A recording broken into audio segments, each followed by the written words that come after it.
ऐतिहासिक भूल है, जहां हम लड़के को समझते हैं कि वो धन लाएगा और लड़की को धन ले जाएगा, इसलिए बेटी बोझा समझा जाती है। तो वो अपने आप को बोझा समझती है, पिटती भी है, मरती भी है, बेइज्जती भी होती है। जैसे ये दो बेटियां, दो बहनें इकट्ठे पिटती रही, लेकिन अपने आप को बचा नहीं सके और कमा भी रही हैं।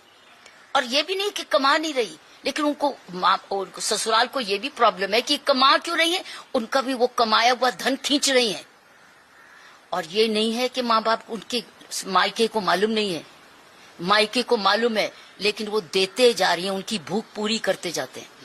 क्यों आहुति देते हैं, क्यों भूख? उस वक्त क्यों नहीं पुलिस में जाते?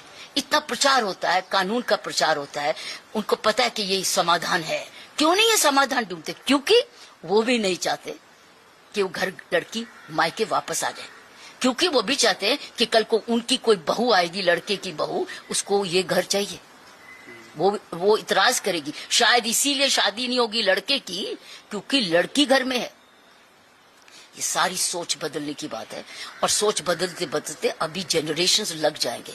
इन दोनों लड़कियों का बिल्कुल साफ साफ आया है, वो बर्दाश्त करती रही, माँ भी बन गई, घरेलू काम भी कर रही, पिट भी रही, और वो रात भर वो आदमी, दोनों भाई रात को कहीं और भी रात काटते हैं, और अगर जब आके पूछा जाता है तो फिर उसको पिटाई करते हैं कि तुझे पूछने का हक नहीं। सो ये बेसिकली ये कई घर बहू को इसलिए घर में लाते हैं, उसको नौकरानी बनाने के लिए, उसको नर्स बनाने के लिए, बच्चा भी पैदा करने के लिए। और अगर बेटा पैदा नहीं हुआ तो फिर पीटेंगे।